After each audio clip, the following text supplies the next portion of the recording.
Hi all, this is Anjali और इस video में हम करेंगे कॉम्प्लेक्सिटी ऑफ एन एल्गोरिदम क्या होती है और कैसे उसे कैलकुलेट करते हैं।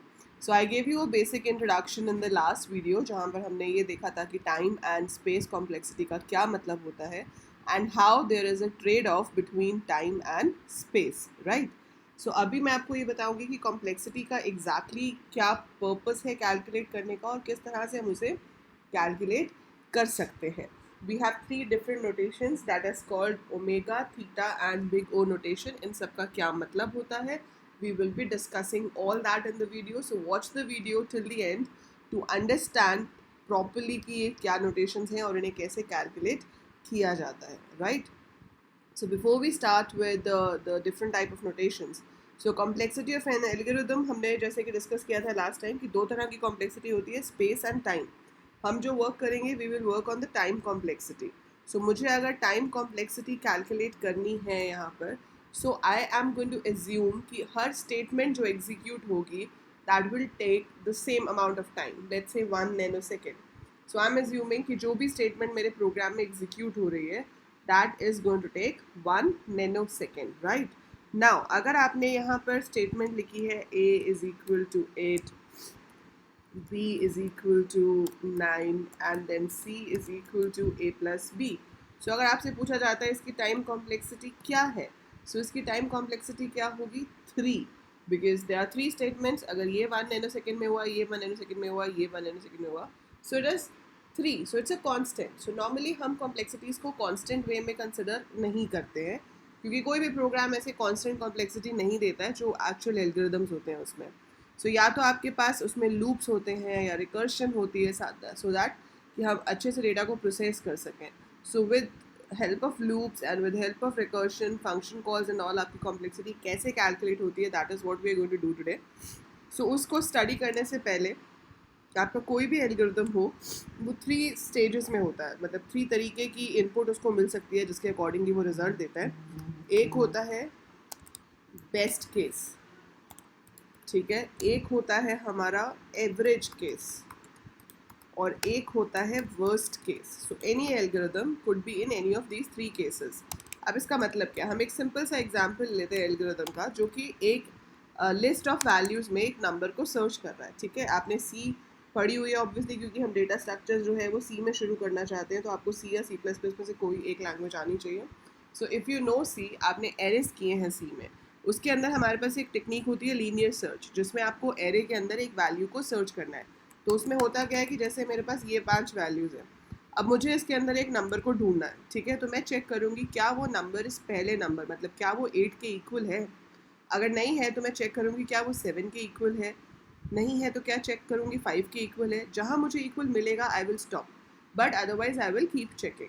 तो जहाँ पर मिल जाएगा वहाँ पे आप प्रिंट कर दोगे it's found at this position, और अगर वो किसी से भी मैच नहीं करता है तो एट द एंड आप कहोगे कि नंबर लिस्ट में नहीं है। इस कंसेप्ट को हम लीनियर सर्च कहते हैं, ठीक है। क्या कहते हैं इस कंसेप्ट को, लीनियर सर्च, क्योंकि ये एक एक करके कंपेयर कर रहा है, फाइन। अगर मैं इसका सूडो कोड लिखूं तो pseudo code would be something like that. अगर आप पोजीशन 0 से ले रहे हो तो आई हो गया 0। Now for I is less than n, that is the number of elements, you have to repeat. What do you have to repeat? You have to check if a of I, मतलब array में I position पे जो value है, if it is equal to the number जो आप ढूंढ रहे हो, तो मिल गया। so we can print found and then you can stop। so वहीं पर हम exit कर देंगे, ठीक है। लेकिन अगर नहीं मिला so let the loop carry on। so loop आगे चलता रहेगा, जो I है वो I+1 होता रहेगा जब तक हम n तक नहीं पहुंच जाते। and coming out of the loop I can print that the number is not there, क्योंकि अगर हम loop से बाहर आए हैं that means नंबर नहीं मिला। अगर मिला होता तो यहीं पर ही exit हो जाता। so नहीं मिला तो ही हम loop से बाहर आ पाए, that is not found। So this is called pseudo code या एल्गोरिदम फॉर लीनियर सर्च। ना तो ये सी में है ना सी प्लस प्लस में है, बट ये जनरल लॉजिक बता रहा है कि लीनियर सर्च कैसे काम करती है, ठीक है। अब इसकी कॉम्प्लेक्सिटी अगर मुझे कैलकुलेट करनी है तो हम कैसे कैलकुलेट करेंगे। इसकी कॉम्प्लेक्सिटी देखो कैसे कैलकुलेट होगी। इस स्टेटमेंट को कितना चाहिए 1, ठीक है। इस स्टेटमेंट को कितना चाहिए 1, this is also 1, this is also 1 and this is also 1। And this is as well 1। लेकिन जो ये लूप है, ये जो लूप है, ये तो कॉन्स्टेंट्स है, कॉन्स्टेंट्स को हम काउंट ही नहीं करते। हमारे पास है ये लूप। ये लूप कितनी बार चलेगा? ये लूप आपका चलेगा n+1। आई वोंट से कि लूप n+1 टाइम चलेगा, लूप तो n टाइम्स चलेगा, लेकिन जो कंडीशन है i लेस देन n, वो n+1 टाइम्स चेक होगी। क्यों? वो 0 के लिए चेक हुई, 1 के लिए चेक हुई, 2 के लिए चेक हुई, 3 के लिए चेक हुई, 4 के लिए चेक हुई। तो n टाइम्स तो यहीं पर हो गया, लेकिन फिर वो 5 लेस देन 5 को भी चेक करेगा, जो कि फॉल्स आएगा। तो रिजल्ट ज़रूर फॉल्स आ रहा है, लेकिन कंडीशन तो चेक हो रही है, प्रोसेसर तो काम कर रहा है। सो प्रोसेसर आपका अभी भी काम कर रहा है, मतलब कंडीशन टोटल जो चेक हुई दैट विल बी n+1। सो इसकी कॉम्प्लेक्सिटी हम कैसे कैलकुलेट करते हैं?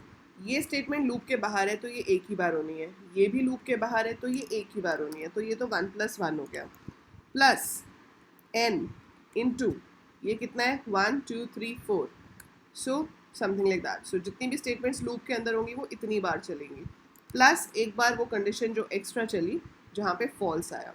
सो ये सारा इसका काम धाम है कि ये इतनी बार चलता है। सो आप कुछ भी यहाँ पे कैलकुलेट कर सकते हो, जैसे कि इसको फर्दर मैं कैलकुलेट करूँ तो ये 3+4n आ जाएगा।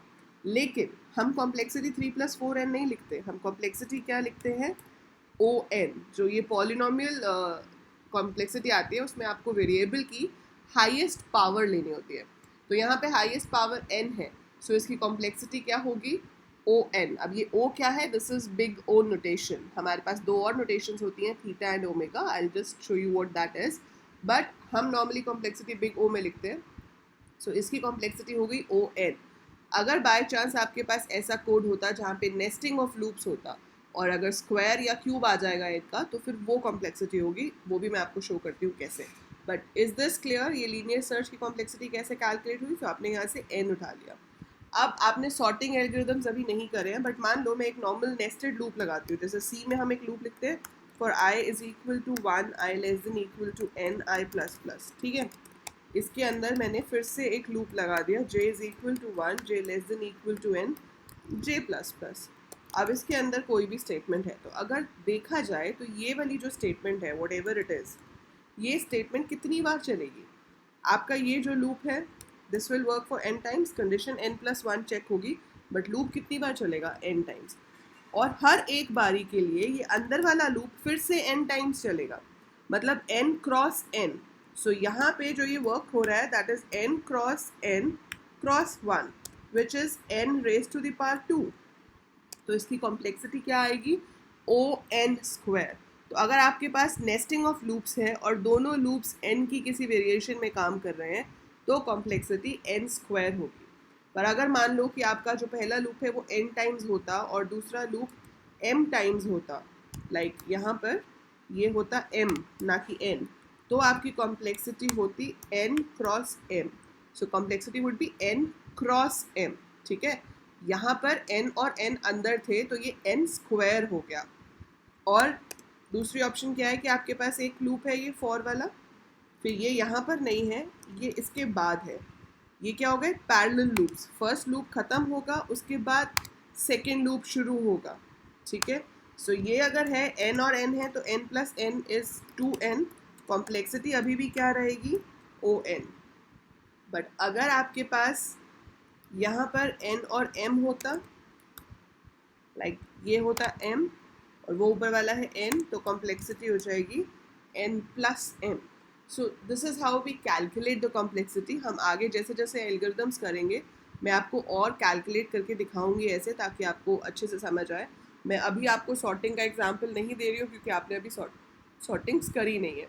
सो I don't want to overburden you with complicated code. So मैंने ये सिंपल लूप के हिसाब से आपको बताया कि हम कॉम्प्लेक्सिटीज़ कैसे कैलकुलेट कर सकते हैं, और हमने यहाँ पे सिर्फ लीनियर सर्च की कॉम्प्लेक्सिटी करी है। तो मैंने आपको बताया big O notation. So big O notation ही हम जनरली कैलकुलेट करते हैं because that represents the worst case of an algorithm. अब एक लीनियर सर्च एल्गोरिथम के लिए बेस्ट केस क्या होगा कि आप जो नंबर ढूंढ रहे हो वो आपको पहली पोजीशन पे ही मिल गया। मान लो मैंने 8 ढूंढा, पहली भी मिल गया, तो लूप आगे चलाने की ज़रूरत ही नहीं पड़ी, पहली बारी में बंद हो गया। सो वो क्या हुआ? बेस्ट केस, ठीक है। अब उसमें कितनी बार लूप चला? एक बार। एवरेज केस का क्या मतलब है कि बीच में कहीं मिला। सो n/2 on average n/2 comparisons करने पड़े and we got the number.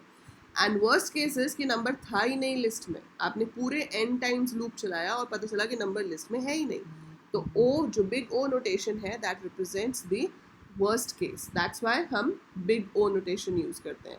So best cases जिसमें सबसे कम टाइम लगेगा, एवरेज केस जो एवरेज नॉर्मल के लिए होता है, worst case is the worst case मतलब जिसमें सबसे ज़्यादा टाइम लगता है. So we compare algorithms on the basis of worst case. बाकी ये आपके ग्राफ्स हैं जो आपको थ्योरी के लिए पढ़ने पड़ेंगे. So big O notation is there, this omega notation is there and theta notation is there. आप यहाँ पे देख लो कि जो बिग ओ नोटेशन है ये वाली, इसमें हमारा एफ एन जो है वो वर्स्ट केस में होता है, इसमें थीटा में एवरेज केस में होता है. सो यहाँ पे दो कांस्टेंट जी एन हमारा एक्चुअल फंक्शन है. सो लोअर और अपर के बीच में जो आएगा that would be your f n. So this is the average case and this is your best case कि आपका जो सी जी एन है वो कम होगा, एफ एन उससे ज़्यादा होगा. So that would be your best case कि आपको बहुत जल्दी सॉल्यूशन मिल जाएगा. So these are the notations but we always use the big O notation because it will give us an upper limit of the execution time कि execution time worst case में क्या होगा.